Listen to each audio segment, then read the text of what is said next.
Welcome back, my friends. Another episode of the Suited Kings podcast. Here, joined by my co-host, Mr. Wesley Cannon. Now, I am getting the double middle finger from Wes. I think it's a little payback from last week, but it just spices things up, Wes. Payback for your entire personality. Oh, well, you know what? I'm not going to change, so there's that, buddy. I don't want you to. All right. I'm happy to be back in my home office after a nice vacation last week. We recorded while I was in Utah last week. Now I'm back behind the mic and it feels good. We did a little segment we do a segment every week now where we play, guess the hand, where it's you and I, right? Mm-hmm. This week we're going to skip it. However, we are giving away a hoodie, a Tilted Compass Suited Kings collaboration hoodie to the winner of last week's guess. So we put out the hand history, which Wes will kind of go over here in a second. But whoever guessed it first in our Discord, we are sending out a free hoodie to, and we do have that winner. So, Wes, you want to give the action? Yeah. So just to remind everyone, the hand it was a heads up cash game, 5-10, no limit. Button opened, button meaning small blind. He opened a 2.5 big blinds. I 3-bet to, it was either 10.5 or 11. The 4-bet came in to 25 big blinds, 100 bigs effective to start the hand. I called. So 50 in the pot, 75 behind. Flop was king, queen, deuce, rainbow. I check called quarter pot, so 12.5 big blinds. Turn was a 5, bringing in the second heart, but the action went check, check. So the backdoor flush draw did not have any relevance. And then the river was an offsuit king.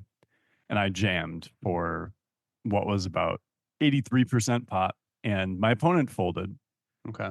So we asked you guys to guess what I had, and we got a lot of guesses. Had some good ones, had some really dumb. No, I'm kidding. Some not so good ones. Let's be real. It's okay. I thought most of them were hands that I could have at least potentially played that way. But okay, good. Good.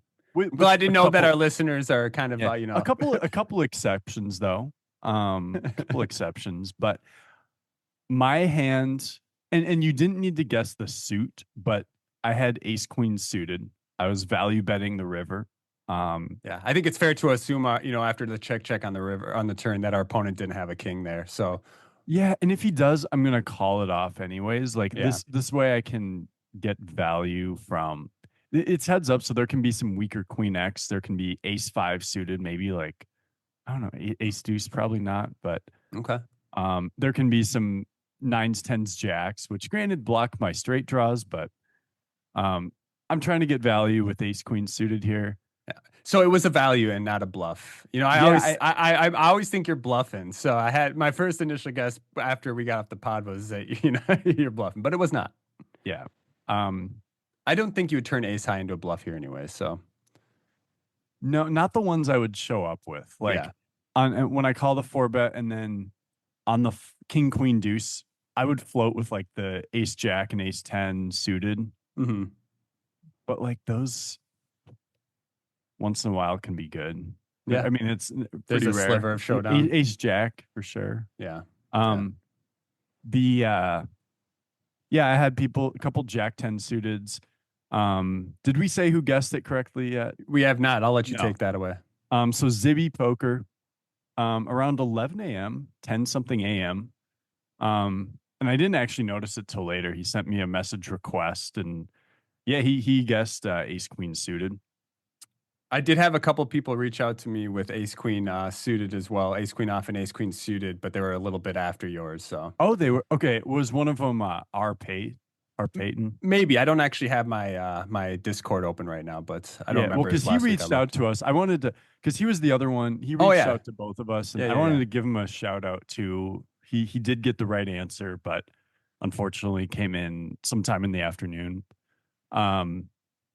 And shout out on the right guess. I mean, you got one guess and you get it right. That's not you bad. Get one guess. Yeah, credit where it's due. And yeah, the contest certainly there's a little first come first serve bias. Like if you listen to the podcast in the morning, you get your first crack at it. So. Yeah, and it's been a lot of our giveaways are that way. It's like get to us first, and so early bird gets the worm, as they say, Wes. So congrats to Mr. Zibby Poker. We'll reach out to you and set up either a time and a place or a way to get you that hoodie. So looking forward to giving you that, and congrats on being the first to guess, man. That's awesome. Yep. Congratulations. Mr. Wesley, we have oh, sorry, you're going to I say was going to something. say, we'll probably do something like that again, or Oh, we maybe will. some sort of contest, whether or not it's for merchandise. But say what you were going to say. Well, I was just going to say we got a good episode in front of us today. You know, as many of our listeners know, we do the WSOP Prep series. Today is going to be our second episode. This one's going to be post registration. So registration is ended, and strategies following that. So last week, our last WSOP Prep, we did, you know, from the beginning of the tournament and strategies from there. Now we've made our way to registration ending, and it's going to be strategies following that. After we are done, you know, with the WSOP Prep content today, we're also going to do our MSPT predictions as we usually do for the MSPT at Running Aces this weekend. So this weekend, or excuse me, next weekend. Yeah. So the MSPT series starts tomorrow, or if you're listening to it on the day it comes out, it starts today. And there'll be 3 multi-day events plus a few one-day events and satellites, etc. Two of them are $400. Two of the multi-day events, and then we got the main event, and yeah, exciting stuff. You know what? You know what excites me about it, but without going too far off the road Money. here. Well, money is number one, right? We love money. Number two is trophies. I love trophies, Yeah. but number three is when I first started playing poker. Well, not first started playing poker, but first started really, you know, playing bigger buying tournaments. MSPT obviously being my first, you know, $1,100 buying event. This was, I'd say, 2011, 2012. Again, when you were in diapers, maybe not even conceived yet. I don't know. You're born sometime around then, right? I was in high school, but Okay. okay. I'm just playing. Yeah, I But feel like people don't know. I am 30. I'm not that Max, you look younger than me, honestly. You're the one who gets us ID'd when we walk into a casino. bro, I know every single time. It's wild. But it's a bless. You know what? I'm at that It point. is I'm 38 years old. I get ID'd you know, relentlessly. everywhere. It's great. But what I was going to say, anyways, regarding this is that I remember, you know, I was obsessed with poker at that time, you know, 2011, 2012. That's when I truly started falling in love with the game. I played it a lot before then, a lot, but I truly started becoming passionate about learning and getting good at the game around then. Um, and the MSPT at Running Aces was like the tournament I looked up to, is the one I wanted to win the most. They gave away bracelets back then. Um, and I was so excited to play there. So, and now they stopped going to Running Ace for a while, and now they're back. So I'm really looking forward to this stop, particularly as it kind of has a nostalgia effect for me. So, looking forward to that. Yeah. Yeah. No, I'm looking forward to it too. And yeah, we've got an episode today getting more into the WSOP prep. And you know, last year I know what we did a few WSOP prep episodes. I think this time we're going in a more linear fashion, just from the start to the beginning of the tournament. Yeah. Um, so last time we went over start of the tournament, and now we're going to go forward to, let's say, late reg just ended, and there's maybe a third of the field left, give or take, maybe 25% even in some That's tournaments. pretty standard, right? I mean, once registration ends, we assume that there's around 30-ish% of the field left. In some live, yeah, give or take. Like there can be, and this is for tournaments where late reg ends maybe at like 10 big blinds. Mm-hmm. If it's earlier than that, there could be up to like half the field left. But I guess we'll focus more like, let's say something like a third of the field or 25% of the field left. Okay, perfect. Do you remember? It's escaping me at the moment, but what is the? I know it probably separates per structure for the WSOP, but what is, let's say, between the 800 to 3K range? What is the big blinds? Like, what if you max late reg? How many big blinds do you usually have? So for the 800s, it would be 10. Um, for the for something like the Monster Sack or Millie Maker, it's going to be more like 25 or 20 or Because they're something. hour long levels and just They're hella deep. yeah, and they ended kind of early, relatively speaking, which I actually do prefer. I'm Um, so happy I can rely on you to remember things because you are the true brain of Suited Kings because my brain is. oh, thanks, Max. I'm the looks, you're the brains. Okay, I knew it had to. Uh, anyways. But yeah, so, between 10 and 25 big blinds, we'll say. Yeah. So somewhere around there. Some of them it's like 15, the starting stack is 25K and you could like big blind would be 1500. So it could be like 16. I don't know. We'll say like we'll maybe focus and some of the examples we'll get into could be a couple levels into that, maybe average stack is 35 bigs or 30 bigs, whatever. Yeah. It could be 25, even 20% of the field. We're not necessarily focusing on the moment late Foking? reg ends, huh? You're not foking? Focused on, sorry. Okay. I don't know what I said. Sound like you were fornicating in some sense, but go ahead. I don't want to know where your head I'm is going. fired up today. Let's go. Yeah. Okay. We're not necessarily focusing only on the moment after late reg ends. We're kind of focusing on that until the bubble. So that period of maybe, it could be 3 to 6 levels where your late reg is over. You're playing, you're not like that close to the money, but it's sort of approaching and you're trying to figure out. And actually I've heard from a lot of students on this, like this is sort of a tricky part of the tournament where it's like, do I, you know, value my tournament life a lot? Do I try and get into the money? But like maybe I don't always, maybe I don't feel like I have a big stack a lot of the times, which is actually what causes me to bust. I think this is a very crucial part in the tournament because it's before the bubble and obviously there's variance in depending on your card distribution, but what happens from here will depend on how either if you're punishing the bubble or getting punished on the bubble, right? If you're able to build up a stack as you approach the bubble, or if are just sitting there folding all the way to the bubble to where then all of a sudden you're just trying to survive to make it in the money. Yep. Yeah. Um, yeah. And I think it's the overlying, and you can tell me your thoughts on this. One of the biggest things is you just don't want to overthink it. Like there, obviously you want to like study and learn and improve, but Spend that time thinking about it and then get into flow state when you're there. Try and not overthink it, but just be present in the moment. Mhm. Obviously, that comes easier with repetition, being in that spot over and over and over again. If you haven't been in that spot, it's a lot easier to overthink it for sure. Yeah. I think one thing that I've noticed, and I felt this way in live tournaments at times. I don't feel this way in online tournaments as much, and I'll kind of explain why. But in live tournaments, one thing that can happen is you've been playing this tournament for hours. You've built up at least somewhat of a stack. You're still in the tournament. Like you have average stack. Maybe, let's say there's 1,000 players and 280 left and 150 get paid.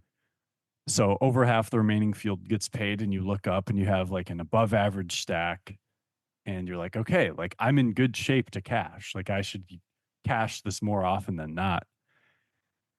And I think people are, and probably a little bit more, um, if you're an amateur and you're not playing tournaments all the time. But one thing that can set in is like this feeling of, if I don't cash, it means I messed up. It means I did something wrong. And on one hand, yeah, everyone makes mistakes in every tournament. Like that's not it You're, kind of is what it is. But also it just does, everybody makes mistakes every tournament. It's impossible to play perfect throughout the entire tournament for anybody. unless So you just bust with aces on the first hand. yeah, But there you go. Well, I but mean, you could still have made a mistake there. not if it goes all in free. But Okay, there. Okay, you know what I really, mean? you're grasping I'm for I'm straws here, being like Wes. very, yeah, Yeah. being very literal about it as usual. But Yeah, yeah. Um, the Yeah, but it also just doesn't mean like if you're in that situation and you're in a good spot to cash and you end up busting, it doesn't always mean you made a mistake, and it could mean that you were a little card dead. It could mean that you were um just got coolered, and maybe not coolered for your whole stack, but like you run into a big hand against the short stack and you double them up and then you lose a flip, and it just poker tournaments have so much variance that it can be very standard to just go from. I mean, God, I Here, have can I I have the Go ahead. Go I ahead. have the perfect example from the other night. And granted, Hmm. I was already in the money, but Hmm. in one of the long cars on my challenge, I was in second place with 25 left, and it was like 6K up top. I'm like, let's go. Like, Yep. I'm in a great spot, obviously. Um, and the chip leader was at my table, and he was kind of a maniac, and he three bet me. Um, doesn't matter. I had queen 10 suited of spades. The flop was jack of spades, nine of spades, and then five or six. So I flopped an open ended straight flush draw. Yep. He just goes all in for like 3x pot. And I'm like, I What a favored dumb against it. spot. Yeah. And I call it off, and he has a jack, and I'm favored, and I brick, and I'm out. And I would have had more than double second place. Whereas if you did it, the next week, the same exact scenario comes up where the variance is in your favor. All of a sudden, you're the big stack going into the rest of the tournament with a huge chance to win it all. So Yeah. Like above average, I would already have an above average stack for the final table. I And it's think like, that's a great point for people to realize. And I think this is something that most people really struggle with, especially, anywhere from amateur to, I mean, all the way up to pros, honestly. Like, especially when variance hasn't been on your side in a lot, for a while, you can start to think, but truthfully, it's like, if you keep, you're not put, as long as you're not putting yourself in bad spots, you don't be upset with yourself. I mean, the drive home sucks, but as long as, I mean, your equity there is over 50%, right?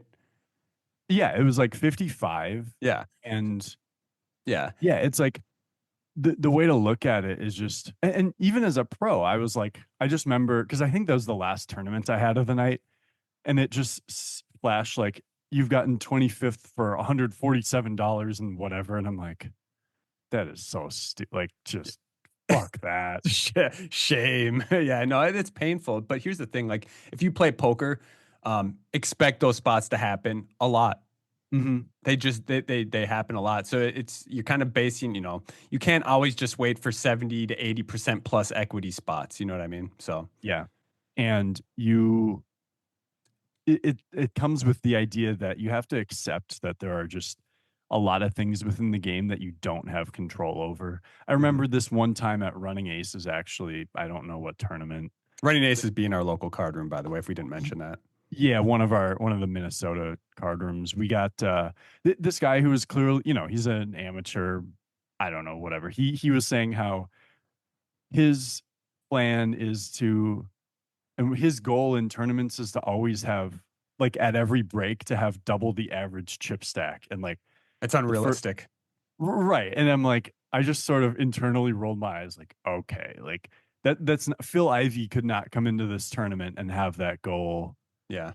Like, I feel like you're setting yourself there, up for failure a lot. And you especially if you're you trying to do. fight to get to that. If you're trying to fight to get to that, as I mentioned in prior episodes, you'll end up crushing yourself more than getting to that.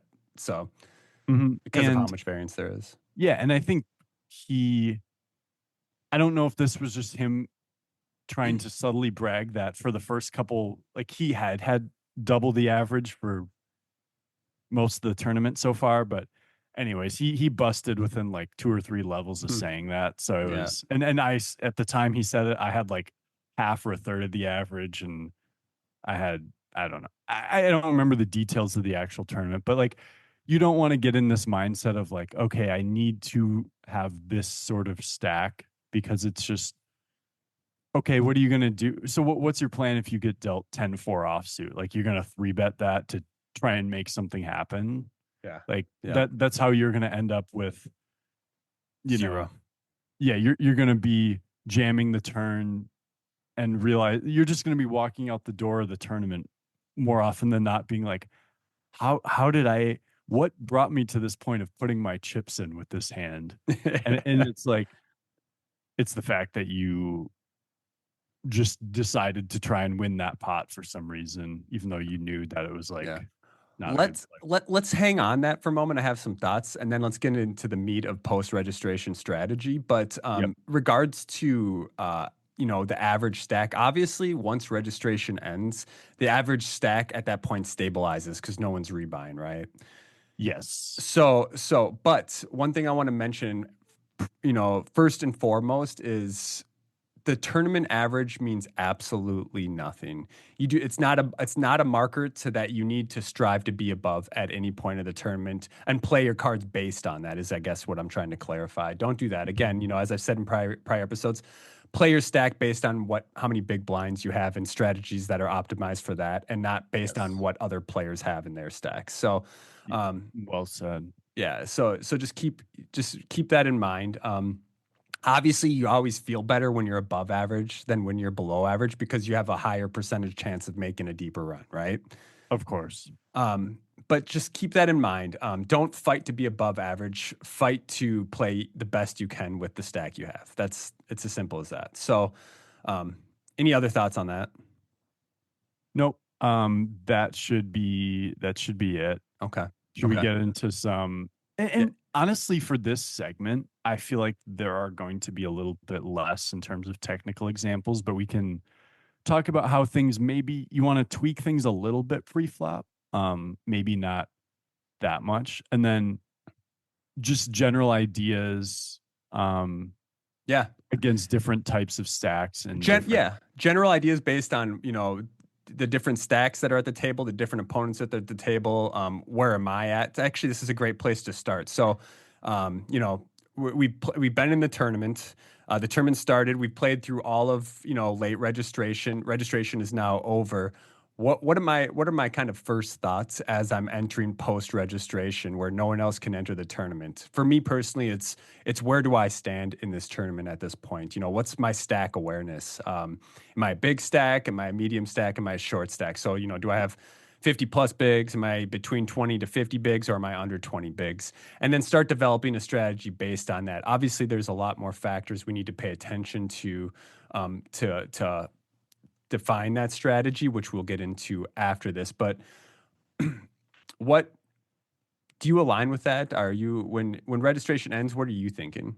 Yeah, I mean, I don't know that I guess I'm not really. There's not like a specific thing I'm thinking. It's just, if I do have a bigger stack, I will play slightly more aggressive, like like for example, if right now I'm looking at the pre-flop chart of like, let's say there's 25% left and the average is 35 big blinds, like under the gun, and there's different players with different stack sizes.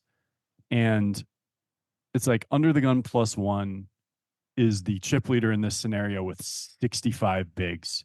So under the gun plus one can open hands like king four suited, ace five off, ace eight off, jack 10 off, hand like can just play a little bit wider.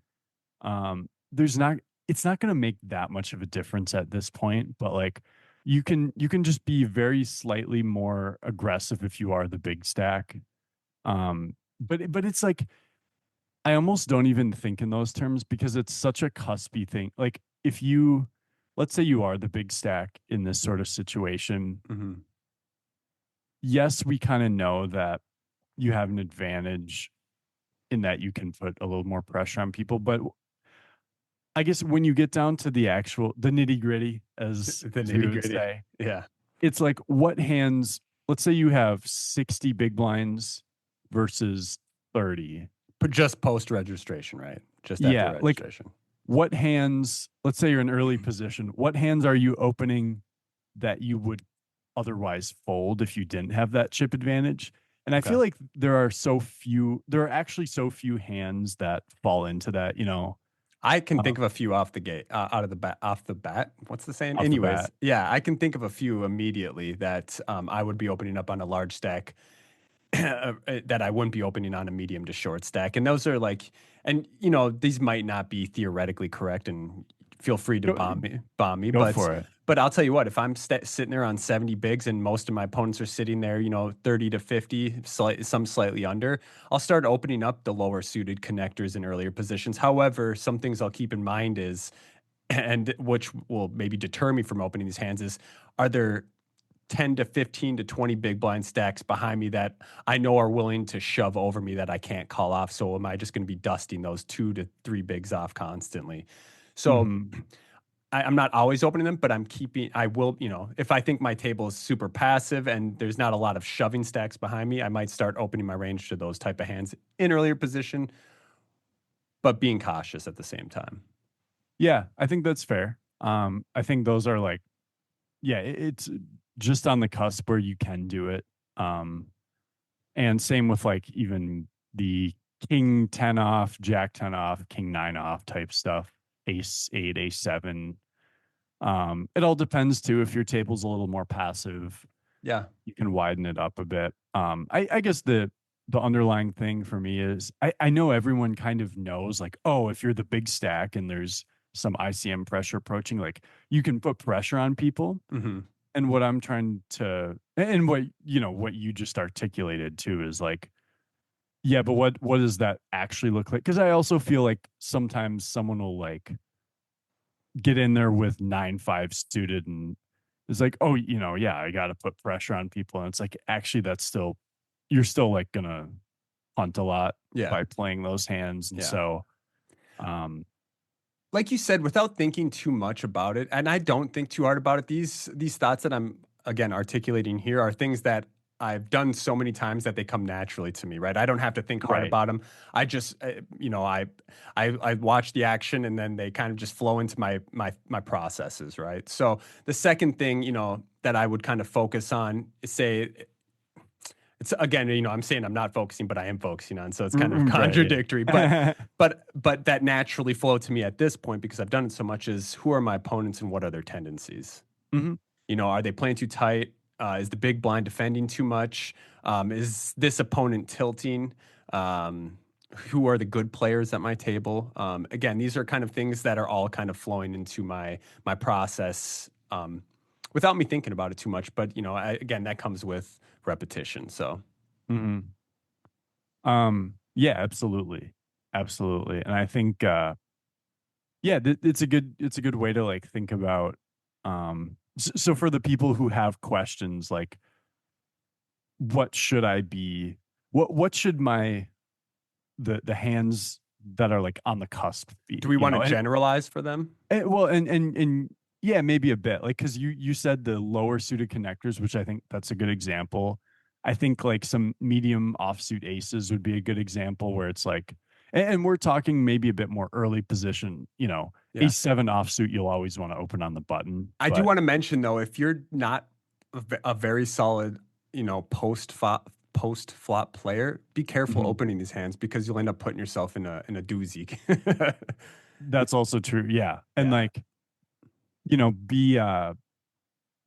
be realistic as you said with too, your like skill the level. Yeah. skill level in comparison to the other players at the table.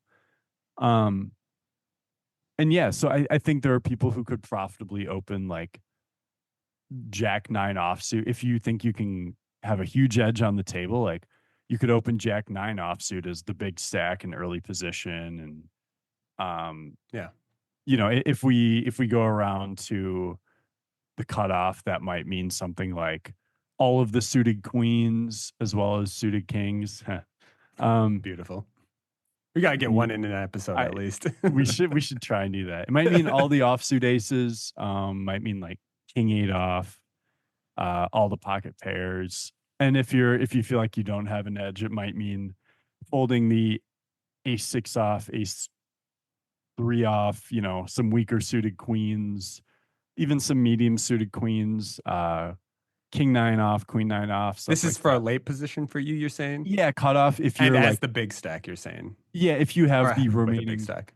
if you have the remaining and another thing to take into consideration is like you could be a middling stack at the table But let's say the two big stacks are on your right and they both fold.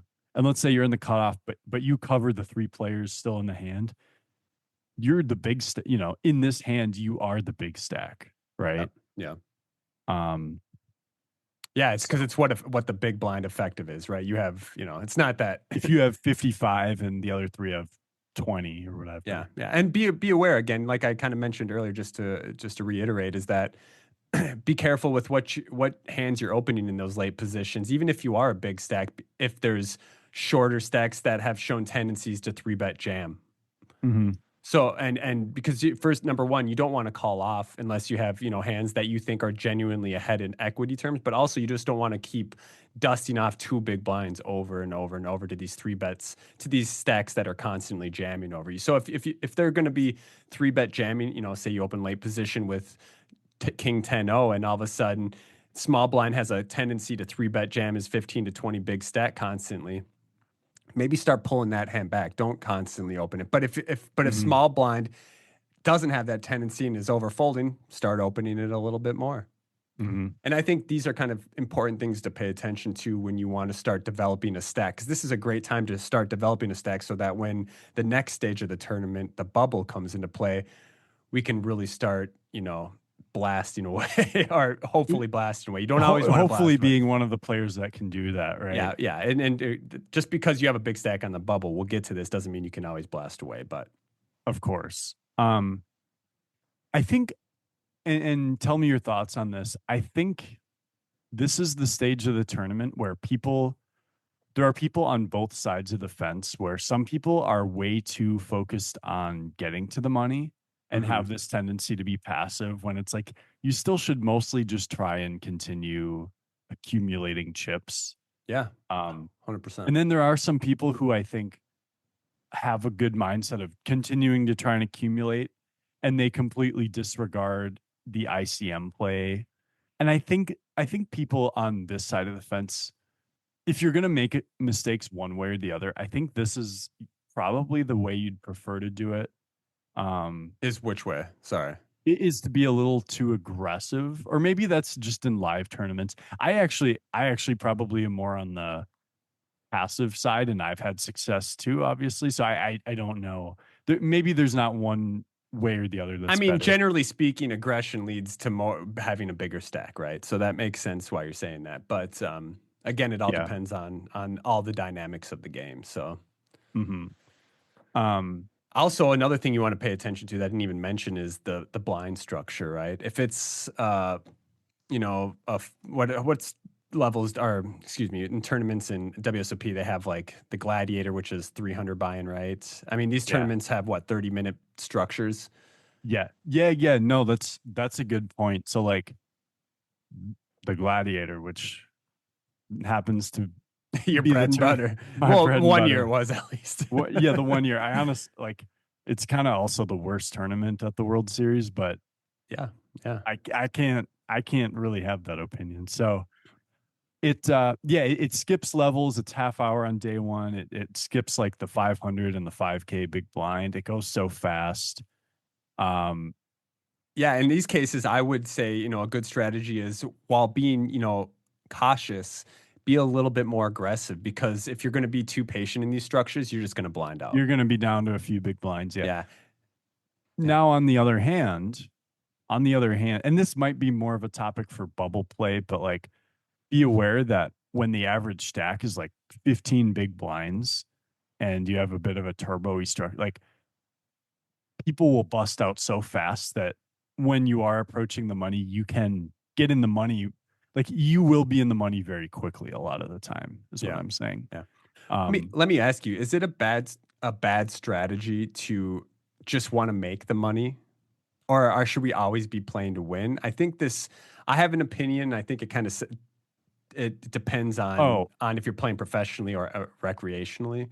well, The main I event is a guess, great yeah. And I think here's what I'd say is first off, the reason we do these episodes is to try and help people. Like, even if you are playing recreationally, you want to maximize your chances, right? money. And the answer, I would say neither, but I think the answer is play to win. Yeah, Um, if you have to choose between the two. But the real answer is Both. play to maximize the amount of money that you make in the long run. Right. And Yeah. that means you have to play certain hands slightly differently at different times. But no, I think for the most part, you should be playing for the win. But also I will say there are times when people will make huge blunders and then Blame it on say trying to play for the win. blame it on play. I had to go for it. I remember at I'm guilty of Canterbury, that as well. So and I remember at Canterbury one time, it was this younger guy. He like even younger than me, I'd I was say. about to just say there's a joke lined up there, but I held back. Go Yeah, ahead. he was just blasting. He was playing every hand, and it was like middle, maybe end of late reg, but late reg ended Should we much just start earlier. name dropping and shaming people?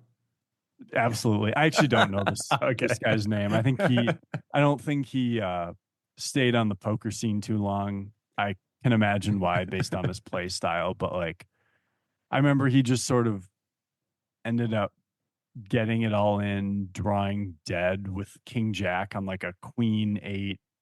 Maybe he turned a gut shot, but like he just raised, like called a 3-bet and check raised King Jack on like King on a Queen 8-6 board, and turn might have been a 9. And he just ran into King Queen and had King Jack, and he was just out. And he had played a bunch of other random hands, and his I remember hearing him say as he walked away, like, I had to go for it. And it's like, you you really did not have to go There's for so that. many spots that are better to go for than that one. Yeah. I guess, And yeah, not that it's generally on topic, but yeah, like be honest with yourself. Like, yeah, absolutely. that's how you're going to grow for sure. I mean, Yeah. But obviously. overall, I would say no, you want to play for the win. Mhm. Um, and yeah, if you're in the stage where we'll say like half of the remaining field makes the money, something like that, you really shouldn't think too hard about making the money. Like it's just not, you need to, you need to try to continue to accumulate chips if you want to make money in the long run. Um, yeah, playing for a cash, if the cash is your goal, then it's so easy to get to like, let's say starting stack is 30K. Mhm. If you get over like 200K, suddenly you're just in this mindset of preserve, preserve, preserve. And you're going to play like jacks plus and ace queen and ace king. And you're just going to, unless you just cooler someone, Can you're we hang? never, Go ahead, finish your thought. you're never going to, you're never going to be that stack where you have like triple everyone else on the bubble and you just get to dominate and you get to make a really deep run. Okay. Can we hang on onto that subject for a minute or Yeah. linger or whatever we want to say? So, how does that differentiate between being a small stack who wants to make the money and a big stack who wants to make the money? How does that affect our ranges? So, I will say that sometimes I'm always playing to win, right? I always have that. That's number one is play to win. However, sometimes which will align with playing to win is making the money. It'll be the Hmm. first goal. So, say I'm 15 big blinds and I have, um, don't get me wrong, I'm not going to fold aces to make the money but I might make some speculative folds. For example, I have a great hand for. Can you hear me? By the way, are we having any issues Yep. here? Yep. Okay, cool. This was WSOP last year. I'm not going to get the facts exactly right, but they'll be close. I was sub 20 big blinds. I opened queens in early position to two big blinds, folds to the big blind, who's the big stack. We're on the bubble Hmm. and he jams. I have 20 bigs. I mean, I'm never folding queens here. I will say my first incentive was to make the money here, and I'm typically just going with queens here because I want to build a stack going into it. But Hmm. Yeah.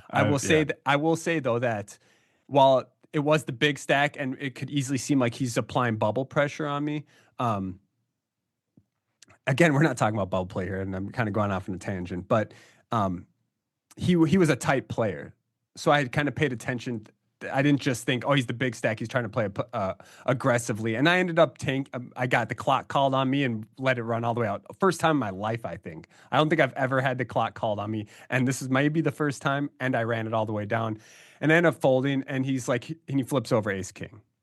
Mm-hmm. Um, I went on such a tangent. I forgot my overall point to this. But I guess my point is that it's okay to make speculative folds, I guess is where I was going. Yeah, it is. But for example, you did that on the stone bubble. Yeah, stone. Which I still probably would have called that, but like it makes way more sense to yeah, you're a nit. Oh, thank you. I appreciate it. It's funny though, because I'm so balanced between nit and absolutely maniacal that you just never really know. You have both gears. You have both. You have spots where you're both of them for sure. Yeah. Sometimes you're like, what the fuck? And then sometimes you're like, what the fuck? Yeah. On both ends of the spectrum. Yeah. I so easily want to go to bubble play from registration. It's kind of funny. Right. Yeah. Like, so I think the point to make for this episode is definitely like never do something like that if we're in this stage, right? Like, yeah, only half of the remaining field makes the money. Yeah. I will say if it was, 15 people to the money, I probably would have went with it. But because it was on the stone bubble. Anyways, continue. Just wanted to clarify. Yeah, and I think the mindset you want to be in is like, okay, I just want to continue to play good strategy and like what would if I run decently well, I want to have that big stack, which might mean getting a couple good bluffs through. Obviously still dependent on like if you think your opponent's going to fold, but yeah, like give yourself an opportunity to actually have that big stack too. Cause I do know there are players who, maybe they do cash a decent amount, but they will just never have that big run. It feels like, yeah. And I'll see them consistently bag tournaments, and maybe they even bag tournaments at a higher frequency, like at a rate where you'd think they'd be profitable, but then it's like, oh, they always have 12 bigs, and they're always like cockroaching. Really, yeah, like really, it's a struggle to build up a stack on day two, and yeah, you can really just be on either end of that one. I guess the main thing to think about is like accept that you will bust the tournament at some point, and it's okay if you bust in this stage. Like I think there are two stages of the tournament, maybe not stages, but there are a few times in the tournament where it's much more frustrating to bust than other times. Like for sure, getting the closer you are to making the money. So like this stage until the bubble, it can be frustrating to bust. And then once you're in the money, then it's not really. But then once you're getting close to the final table, then it increasingly is more frustrating to bust, And so keep in mind, it really is not about how much money you've made in the tournament. Like that's not even though it can feel like, oh, I'm frustrated because I was so close to the money, or I'm frustrated because I was so close to you feel like yeah, don't let that be what, as long as you made the correct decision. Is that kind of what you're saying? Yeah, and by the way, I'm not even saying don't be frustrated. Like I get frustrated. Oh yeah. I saw when you busted that hand at that tournament in 7th place or 8th place the other night. Like you had clear frustration. I love to see that out of you too, by the way. Yeah. Oh, on the stream. Yeah, I think I was just silent for 5 minutes. I don't think I said anything. You like, I saw you didn't say anything. You switched from like a blank screen back to the screen where it showed you busted, back to a blank screen, back to the screen where it showed you busted. And you're just like looking around like, I love to see emotional Wes. He's not a robot, ladies and gentlemen. Yeah, and it's funny because even emotional, I was like, it wasn't like an outburst. It was just you could tell I was just it's exactly how I would have felt in that moment, and I appreciate that. And it's not that you did anything wrong, really. So oh yeah, no. It's just that's if you play poker, expect to get frustrated. Yeah. Yeah, and and so the point is like obviously going into that tournament, $33 buy-in, 1,600 players. If you told me right now I could like, hey, you're gonna get seventh for 13 or 1,400 bucks and it's 33. I'm like, good result. I'll take that. Like I'll always sign up for that, right? Yeah. Yeah. Um, but whenever you're in the moment, and so my point is like, I would have been less frustrated by my bust out had I busted out right when I bought in, you Yeah. know? Yeah.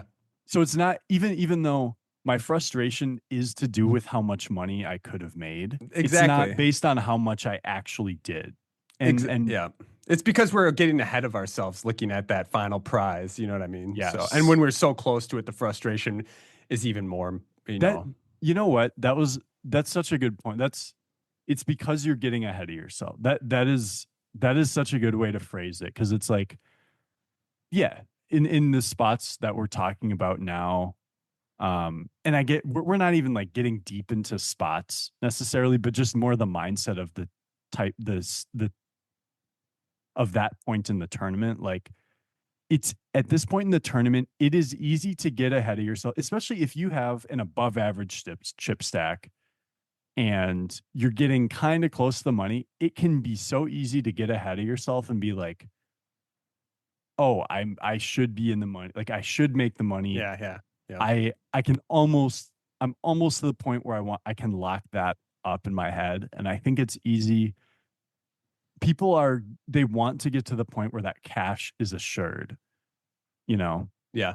I think it's always important to keep down low inside you. You know, always be optimistic, but always know that it's not it's never going to 100% be the result you expect will never be 100%. So expect, you know, understand that. But here, you know, here we are talking about getting ahead of ourselves too much. Let's get back into the thick of a little bit of strategy here. Let me Mhm. do you have any last thoughts on that before we do that? No, go for it. All right, so I'm going to run a couple of scenarios by you based on Okay. how many big blinds you have post registration, okay? Yep. And I want you to just, without looking at any charts, tell me what your ranges look like, okay? All right. I'm going to just Pull up charts. close out. I don't have Okay. any chart. Yeah. I have Okay. some reference All right. points up. I mean, this can get so deep so I'm going to keep it relatively simple and generalized just to keep the time going. All right. So you got some scenarios. Yeah, here, and I'm just Lay going it to come on up with me. these off the. Okay, I would have phrased that differently, but anyways, um, let's start early position. Yeah. We'll just keep it simple here just to kind of keep the time going. But short stack, we'll say sub 20 bigs. We'll say big stack 50 plus bigs. Okay. All right. And we'll assume that the average stack is something like 30, Well, 30-ish, 30-ish 35. bigs. Exactly. Yep. 30 to 35 bigs. Post reg, not approaching the bubble. What does your short stack range look like in early position versus your big stack? Yeah. So I would say for the most part, they actually are like they're not going to be too different. I would say the big stack, I will play pocket pairs down to maybe fours, whereas off the short stack, maybe it's fives or Okay. sixes. So just a couple pips. As far as a hand like a suited king, Boom. um, if I'm big stack, maybe it'll be king seven suited. If I'm short stack, it'll be king eight or king nine suited. Okay. Okay. Um, Now let me ask you a further before you continue on that. Let me ask you further. How should amateurs adjust to that because they're not as skilled as you post flop? yeah, you guys should only play aces and kings. No, but genuinely speaking, I think there is something to be said about people who aren't, if you're honest with yourself and your skill level to tighten your ranges at least a little bit more than what Wes does because he's going to make less mistakes than you post flop. Mhm. It's not the point I'm trying to get across, just Yeah, something to keep yeah. in I mind. would say like maybe maybe you just want to if even if you are the big stack, maybe just stick to like the normal chippy V range, so to speak. Keep it at like king eight or king nine suited. In terms of like an offsuit ace, I think either way, I would just stop it at ace 10 off. Um, king Okay. jack off. Maybe if I'm the big stack, I would include like the king 10 off, king or queen jack off. Um, Yeah. Okay. stuff. And the big stack, kind of like you said, I would go a little farther down for suited connectors too. Yeah, stop limping that shit, by the way, to the newer players. Like Oh you yeah, have, don't if you're don't. on, yeah, you're on short stack, you're like, "Oh, I don't want to raise and then get re-raised, so I'm gonna limp queen jack off onto the gun. Just fold it if you're gonna do that. Like, Yeah, don't limp that shit. Don't do it. And if you do thank limp it, back raise jam just so they think you have aces because you're an amateur. yeah. Although I'm just maybe kidding. that actually might be best to do with like the ace x of ace x suited type Suited, yeah, hands. yeah, Just because you block. yeah, you got the blocker. Yeah, You got the overcard. When you get snapped by queens, you have the overcard. yeah. I guess there's another good strategy point is if you're a big stack, don't just start limping hands. Oh yeah, definitely don't I do see a that. lot of old man coffees doing this. Just saying. Yeah, Just because you're old doesn't mean you're old man coffee, by the way. I know a lot to of be older clear, players. yeah, I know a lot of old players that are absolute crushers. So just keep that in mind. yep, Um, okay. Well, I appreciate you kind of describing those ranges. Now let's move on to you're in cutoff. You're on 20 bigs. yep. You have two big stacks in the big blind, or two big stacks in the blind. Sorry if you can hear the alarm going off in the I can. background. It's here too. Yeah, Okay. we're recording it Wednesday at 1. It's 1 p.m. now, so you got Yeah. the tornado Yeah. siren Testing. testing. Yeah. So, anyways, back to you're in the cutoff. You have 20 bigs. You got two big stacks in the big blinds. Both are aggressive. What is your range going to be against two big stacks who are aggressive? And is that going to change if they're passive with your short stack? So this is where it might not matter so much that I'm short. Like I'm just going to open a similar range, but I'll cut off like I won't open stuff like king nine off, Okay. king maybe like queen nine off. Their hands like if all the button in both blinds are really passive, Hmm. even if I'm on 20 blinds, I'll still open stuff like jack nine, queen nine, king nine off, ace four off, ace three off. Okay. And just plan on folding these hands to any sort of a pre-flop aggression, three bets, etc. Yep, which I would do anyways against the aggressive players, but I would Some just Yeah. Sometimes I'll see amateurs jamming 20 big blinds with those hands from late position. Don't do that. yeah, don't do that. Yeah, I guess here's what I would say if I'm up against very players that three bet a lot, 20 bigs, even though it might seem like a lot, I might just take, the pocket fours, fives, Send threes, them. and I might just jam those Okay. because I don't want to get, three bet jammed on by queen nine suited. I'd rather just get those to fold, Right, because you're going to make so much money because the importance of just picking up the blinds on that stack is so important rather than running a 60-40 to showdown where you have such a lot 40% chance of going home is a large percent of chance, you know what I mean? So you don't so that's I agree with you on that. Do okay, let's boil your stack down to 12 big blinds, 12, 13 big blinds. Yep. Um, are you still going to have an opening range? Are you going to have more of a jamming Yeah. range? Oh, that's a good And question. and Okay. remember, we're still post-reg, pre-bubble. Yeah. I will have both a jamming and a open range. So yeah, let's say 12 big blinds, 13 big blinds. Pocket pairs like nines plus all min raise to try and with the plan of course Hoping someone calling a three jam. bets you. Yeah, exactly. Yeah. We're playing Getting them it kind in of like a versus a trap three bet. almost. Yep. Same with like ace king suited, ace queen suited. What about I, King Queen O? jam. Jam. Um, yeah. I I agree. think I agree. because yeah, now with the jam, maybe small blind folds like a lot of ace X that could have three bet jammed on me, Okay. or big blind even could too. Mhm. Big blind will probably call off a little more, but the yeah, and then yeah, stuff like the now I'll probably just fold like the 7-6 suited, 8-7 suited, but 10-9 suited, Jack 10 suited. I'm just gonna jam. Um, think about it this way: like the big blind could have King 6 offsuit. If I min raise, they'll defend King 6, and I'm like I like Jack 10 better when we're deep, but if we're shallow, I don't want to play against a hand like King 6 because like now I need to hit. Whereas like there's a lot of stuff I can just get to fold that I'm not even favored against with the Jack 9 suited, whatever it might be. So a lot of those hands I'm just gonna jam. Like the small medium pocket pairs, I'll just jam off of 12 or 13 bigs. I will jam the suited, Jack 9 suited, 10-9 suited, King Queen off. And then I'll jam even a lot of offsuit ace X, like ace, even ace king off, maybe. That one maybe I still want to min raise. I don't know. You can kind of go both ways. Okay. Ace queen off, ace jack off, ace 10 off, ace 9 off from the cutoff, like a lot of offsuit aces, and then the any suited ace that's like smaller, I'll just jam too. Okay. Um, Yeah, I like that. yeah, and then if you're thinking, if you're thinking about it from the perspective of someone who's trying to call your all in,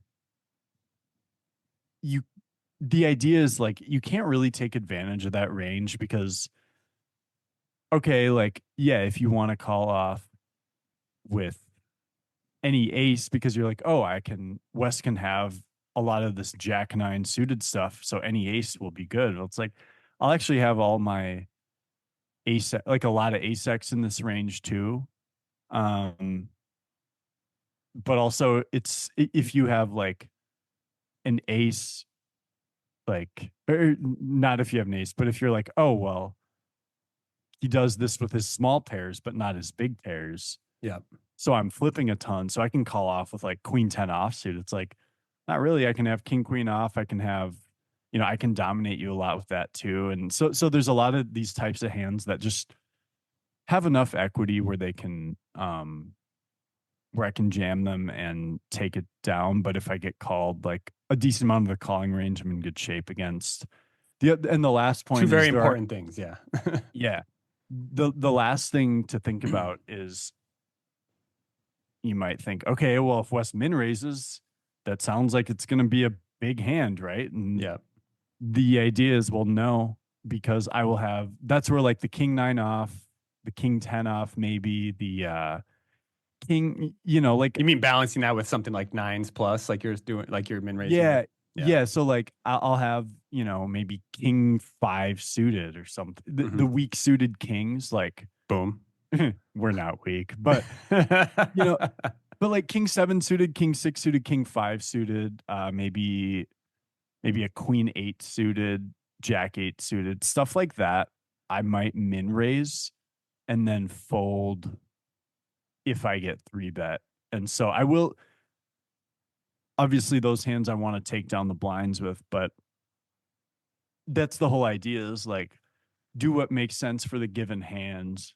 Um, if I were to open jam for like a king 5 suited is going to be a bad hand to jam, Yeah. so it's not profitable. So it's like I could choose to min raise that or fold it, but the worst option is jam. But if I'm going to be able to min raise that, I need to also, as a part of my strategy, I have to make sure that I have these super strong hands that I min raise because I don't want my min raises to just always be weakness either, That's exactly right. Yeah. Yep. So, And and that, then, so it's yeah. Sorry, go ahead. I was about to the tangent. final thing I was going to say is like, and so I just have to make sure that the strong hands I min raise make sense too, and that they're the ones I actually want to get people in the pot with. Yeah. Yeah. And I think, and like you said, if some reason you show down, your weak ones and then you do it with your big ones, all of a sudden they might start jamming over you, thinking you're weak, and all of a sudden you got And then pocket bang queens. Boom. kings, like, Yeah, exactly. yeah, And then you lose to ace 5-0, but it happens. but that happens. You know, Exactly. You made the that's, best decision. but that's a good point to, that's a great point. And I know so many, even amateurs know this, that like, the point I'm going to make is like, a lot of times, and reverting it back to the situation we're in, where it's like approaching the bubble, but not really. I think people have this, some people, there are plenty of players who could relate to the statement that like it's easy to feel like you run into these spot, like you said, queens versus ace five off, where it's like, oh my God, I should have just jammed. Like if I just jammed, he would have folded. No, you And they got to get put it. it in with 70% or 30% equity. Yes. Yeah. And it's like, no, you in the long run, what is going to make you the most money is give yourself a chance to get a full double, give yourself that 70% chance. And yeah, 30% of the time the tournament is over for you. And Yep. that sucks. But like 30% of the time also, then your stack is like 26 big blinds now. And now, 70%, you now mean? you are Yeah. really, now you are actually more likely to make the money. Yeah, yeah, or and have a better run, 100%. Mm-hmm. I think that was really well articulated throughout all that, and yeah, thank you for going over all that. Is there any last thoughts before we kind of start wrapping up here? I guess maybe not last thoughts. Overall, we didn't get into a lot of super specific examples because it is, you still want to kind of play similarly to your normal Yeah, style. don't overthink it like you started this whole conversation with. Yeah, and so I think a lot of what we talked about is like avoid this mind trap of feeling like you really need to get that cash. Um, and or if you're trying to play the most profitable way possible, let go of the feeling that you really need to get the cash, right? Yeah, yeah, Um, yeah. yeah, I and like it. sometimes the tournament will be over, and but sometimes you'll put yourself in a position where like you do finally like and I feel like this will be the most helpful to people who have that frustration of not having a big stack and like don't really know how to like have this tendency to maybe be too nitty during this point. Hmm. And it's like you actually you want to be less nitty than you might think, I guess is the message. I like it. I like it. I So will, and like you said, we could make this episode 10 hours. We could make it 100 hours long if we wanted to. There's always so many different dynamics to go over. I think generalizing will make it is more digestible for people without putting them to sleep as well. yeah. Oh, um, absolutely. and just a couple of final thoughts I had is just like, you know, post registration, pre bubble, stay mental. I mean, goes throughout the entire tournament, to be honest with you, but stay mentally sharp. Um, don't autopilot. Watch the dynamics as they change, your opponents, et cetera, et cetera. Be aware of fatigue, like we mentioned in our last episode. If you're getting tired, stand up, get a stretch going, kind of remind yourself where you're at in the tournament and play the best you can at that point. And yeah, take a deep breath before a major decision. Make sure that, like you're not rushing through decisions. I know that goes specifically for amateurs and people who uh, just, react quickly without thinking. Take a deep breath and don't overthink it, but go with if you're not confident in your thought process in the tournament, um, go with your guts. Go with what naturally feels like the best option to you. Yeah. Yeah, absolutely. Wes hates all of that, but that's okay. And no, no, I think that all like it's all part of the Yeah. decision making process. In terms of keeping sharp, it did remind me of the World Series. And I think we alluded to this last week too, you know, maybe not overeating, but there were Yeah. two tournaments in a row in 2022 where I had like, right after dinner break, we were in this exact stage of the tournament where it was like 15% get paid and maybe 25% were left, maybe 30%. I don't know. And I made these plays that were not like, they didn't feel like huge punts, but they were also like, one of them, I'm like, I feel like I knew he had it. And the other one, I was like, I actually shouldn't have three bet ripped 30 bigs. Maybe I should have maybe like three bet small or just call like these little things where I'm like, maybe I was just getting a little bit lazy. If you And were less fatigued, you might have came up with a slightly better strategy that would have saved you chips. yep. And one of them was I ran ace jack into pocket jacks and like, yeah, maybe if I just spiked the ace, maybe I don't even remember that moment, Yeah. Yeah. but but it stands out because I'm like, God, did I like? And ironically, that is a spot where the strategy differs. Like, and here's a good example: like ace jack off, small blind versus cutoff for 30 big blinds. Mm-hmm. You actually for chip EV, that's a 3-bet jam. Um, and if you jam it in at this point in the tournament with 25% of the field left, it's actually not really losing, but it's a little bit better to just call or 3-bet small. Yeah. And yeah, I remember I just ripped it in because I'm like, I know this is good chip EV and like whatever. And I ran into jacks Yeah, and and I and was and you know, and it's easy to kind of say, oh, the solver says it good, but the solver doesn't know your opponent's tendency. So make sure yeah, you know well, to. it wasn't about that. Like he was a good player. He actually I'm just saying, pay attention to that. You know, I mean, it, if it's old man Nitty Coffee, we'll call him Nitty Coffee this time. Like you're not going to jam 30 bigs with Ace Jack over his open, or maybe you yeah, would. maybe not.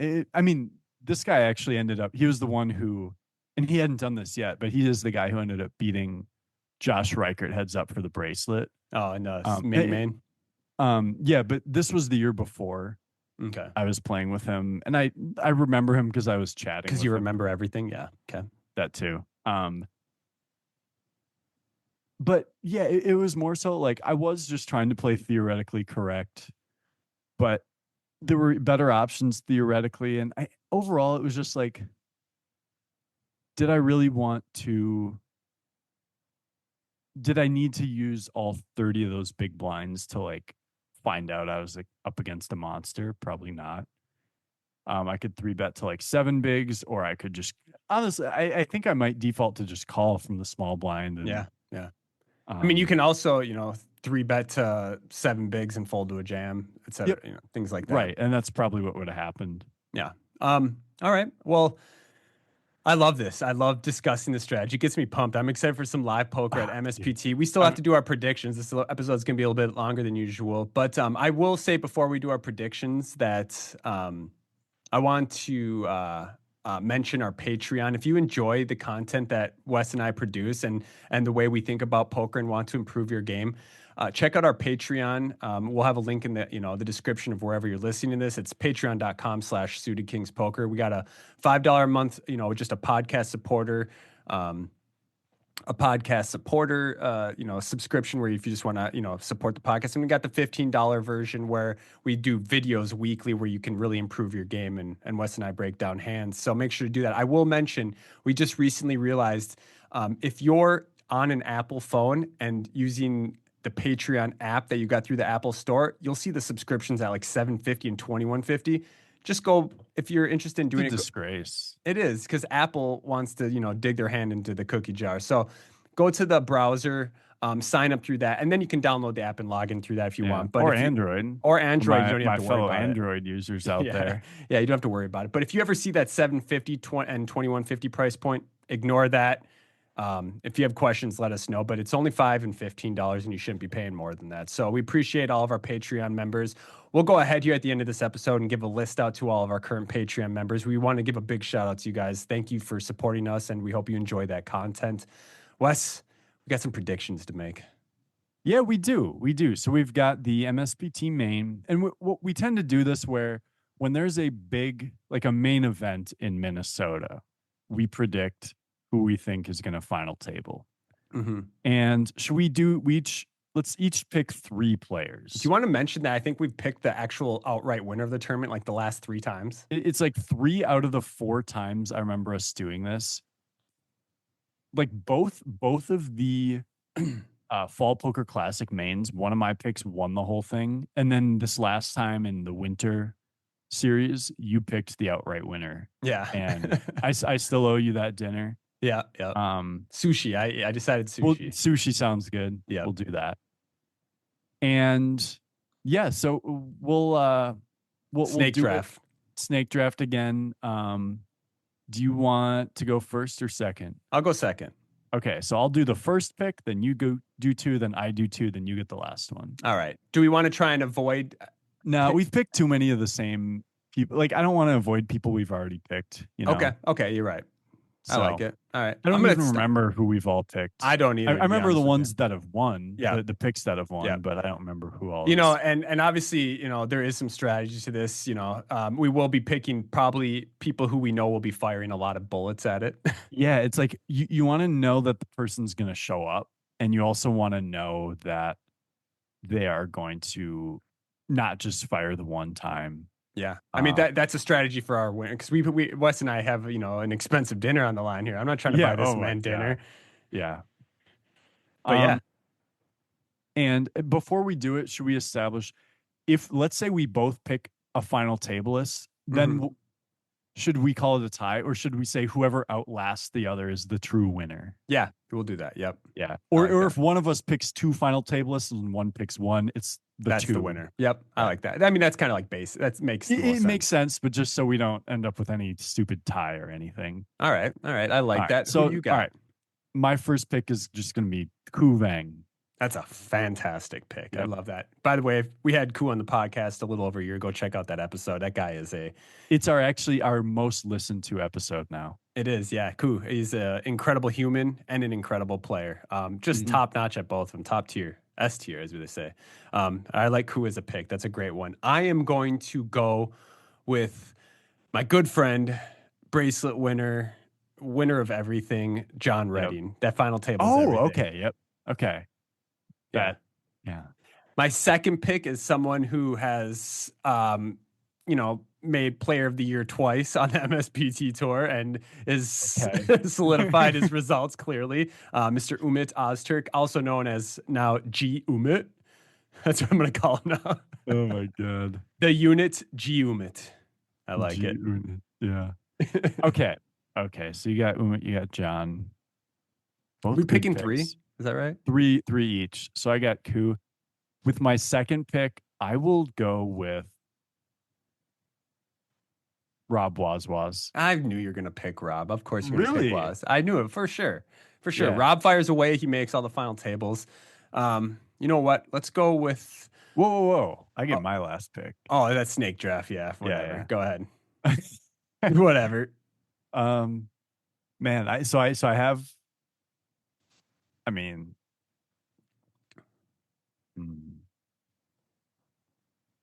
I'm gonna just I'm gonna keep it with. I'll go with Rich also. Yeah. Keeping it clean. The two bracelet winners, good friends, Robbie and Richie. Just keep it at those two and Ku Vang. I mean, you I like can't go wrong with those three guesses. I want to pick someone else, someone that I wouldn't usually pick. Who is someone that I yourself. myself? No, we can't pick ourselves. We cannot pick No, ourselves. I'm just saying you wouldn't. You know. Hmm. This will take a second for me to think about. You know, I honestly wish I want to pick a female poker player, but there's just not enough of them that I know are going to play. You know what I mean? I, I Is Angela playing? I don't know. You know what I mean? Like I mean, it, she just won her second one. I would assume she is, but I just don't. I don't know, and I feel like it's like if she doesn't play, then I'm just screwing myself, right? I So, feel like she will. It's not. You know. all right, I'm gonna go with Angela. Okay, there we Yeah. go. Yeah. Keep Angela keep the heater Jordison, going. another Yeah. podcast guest we've had. If you haven't listened to her episode, check it out. That was another There's incredible another. episode. Yeah. How many former? Because we've had Richie on. We've had Richie, We've we've had Ku, Richie, Ku, Umit, John, Angela. Angela. Oh my God, we need Rob. Like What we just need Waz Rob. needs to be on. We have 5 or 6. Wes want to play. You know, that deep Yeah. voice he's got. Max Havlish. I love it. Okay, good guesses. Obviously, you know, yeah, I like that. I like that. Do we want to pick like a backup in case someone doesn't show up? Oh, okay, that's fair. So if one of those players doesn't show, yeah, that's fair. I Okay, and struggle to I'll remember give, names. That's what I hate about this. It's like obviously I remember all the people who do really well, but there's a lot of people who I want to pick. I just can't remember their names all the time. well, maybe they need to do better so that I remember their name name. sticks. Okay, Fair. you get your alternate first. Okay, I am going to go. Who won the last MSPT running aces? Do you remember? No, I think I don't remember December. I think Sean Hinton, did he win one? Yeah, yeah. He won it Sean like a year ago. Sean did. You know what? I'm gonna go with Sean Hinton. Okay. Hinton. Yep. I like it. I think he just final tabled an event recently too. Got maybe third Yeah. or fourth or something. You're right. You're right. He did. Um, I mean, I feel weird making him my backup, but I'll go Ian Matakis. Boom. All right. There it is. Locked in stone. Another nice dinner in place. Don't wait until the next tournament to buy me both my dinners, Wes. Both of them, please. I'm just playing. Is there Okay. any tiebreaker? Like, well, no. If we both get one, it's whoever last. I was gonna say like No tiebreakers. We play if for I the if I win. make one again, like, but I Yeah. just keep thinking back to how the absolute beating I put on you in the first one, where 2 of my 3 picks made it plus myself. And I didn't make one. So yeah, that's sick, Yeah. dude. Just None remember of who yours owes who even. a dinner right now, buddy. That's true. That's true. All I right. don't even want. I should just Venmo you the money and go buy yourself dinner. You don't want to look at me while I eat the Yeah, I don't food want you to. paid for. I can't sit with you. All While right, you, we won't keep you guys too much longer. Let's just go ahead and get through with the rest of the stuff. Good luck to our picks in the MSPT. If you're not one of our picks, don't sweat it. Good luck to you in the MSPT as well. Guys, check out our YouTube channel, our Patreon, Wes's bankroll challenge from 10K to 100K. Make sure to check out Clubs Poker. We'll have our meetup game next Tuesday. Links for the description or links in our description for all of these awesome things. If any of that interests you, make sure to check out the descriptions. You can find all that cool stuff. And then also our Discord. You know what I mean? Like we push it every time. As I'm sitting here talking to you, Wes, my phone has been blowing up with Discord notifications from people yep. discussing hands. So make Yeah, sure I to think hop in there. they're like 3 different channels. We got hand history. We got the general chat. Things are, yeah, people are in there. Literally just saw another message come in right now. Yeah, So as we speak. So it's lively, and if you want to improve your game for free, it's the best place to get in and just kind of talk poker, meet people who are like-minded who also want to improve their game. So I guess without further ado, Wes, I will see you on the felt this weekend / next weekend as we fight for some MSPT glory. How's that sound? that sounds great to me. I like Let's that. win a lot of money in this next 12-day stretch. Let's just win a lot of money forever. Forever. Forever. But if we win a lot of money, the dinner you buy me for the contest can be extravagant. I'll even chip in to make it. All right. Yeah. All right. That sounds good. All right. Man, I just realized a guess I wanted to get my boy Dave Gagne in there, but I fucked up. I always got to root for Dave. Anyways, guys, have a great rest of your day. Hope you enjoyed this episode. I will end this on mentioning if you are listening on Spotify or Apple Podcasts, there's a little button there you can click to send us a message. Do note, we cannot respond to those messages. We can only see them. It keeps your name anonymous and contact information anonymous. But yeah, Wes doesn't get to see him. I get to see him because I have access. There you go. But I would share one other thing, guys. Give us a 5-star. Yeah, on Spotify, whatever. And give us your feedback. Yeah, we appreciate those ratings. That helps get, when people search poker podcasts, that helps bring Suited Kings up to the top of the search list. The search engine optimization, as they say, SEO. Yep. So make sure to do that. And I guess we'll end it there, Wes. Have a great rest of your day, brother. You too, my friend.